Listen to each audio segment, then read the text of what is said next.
G6 news కి స్వాగతం. గోదావరి వరదల వల్ల ప్రజలకు ఇబ్బంది పడకుండా అన్ని ఏర్పాట్లతో సిద్ధంగా ఉండాలని జిల్లా కలెక్టర్ జితేష్ వి పాటిల్ అన్ని శాఖల అధికారులను ఆదేశించారు. మంగళవారం ఐడీఓసీ కార్యాలయంలో గోదావరి వరదలపై ముందస్తు సమీక్ష సమావేశం నిర్వహించారు.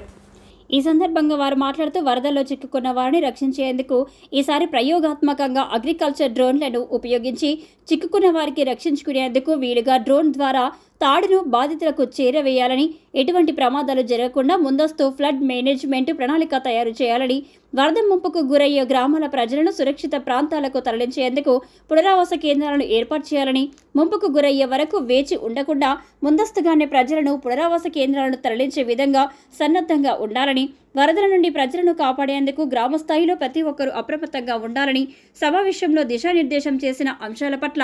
అన్ని శాఖల అధికారులు సమగ్ర కార్యాచరణ ప్రణాళికలు సిద్ధం చేయాలని, వరదల్లో చిక్కుకున్న వ్యక్తులను రక్షించేందుకు లైఫ్ జాకెట్లు, గజ ఈతగాళ్లు, నాటు పడవలు, బోట్లు సిద్ధంగా ఉంచాలని, అక్టోబర్ మాసం వరకు సరిపోను అన్ని రకాల నిత్యావసర వస్తువులు నిల్వ ఉంచాలని జిల్లా పౌర సరఫరాల అధికారిని ఆదేశించారు.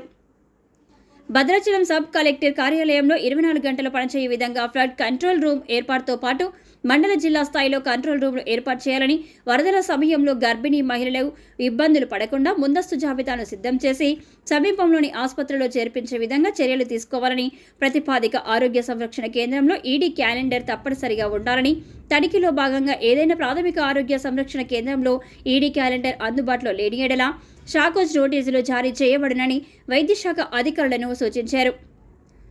108 అంబులెన్స్లు అందుబాటులో ఉంచాలని, సిబ్బందికి ప్రమాదం జరిగినప్పుడు చేపట్టాల్సిన చర్యలు, ప్రాథమిక వైద్యంపై శిక్షణ నిర్వహించాలని వైద్య శాఖ అధికారులను ఆదేశించారు. ఈ సమావేశంలో భద్రాచలం ఏఎస్పీ పంకజ్ పారితోష్, స్థానిక సంస్థల అదనపు కలెక్టర్ విద్యా చందన, భద్రాచలం ఆర్డీఓ దామోదర్రావు, అన్ని శాఖల అధికారులు తదితరులు పాల్గొన్నారు.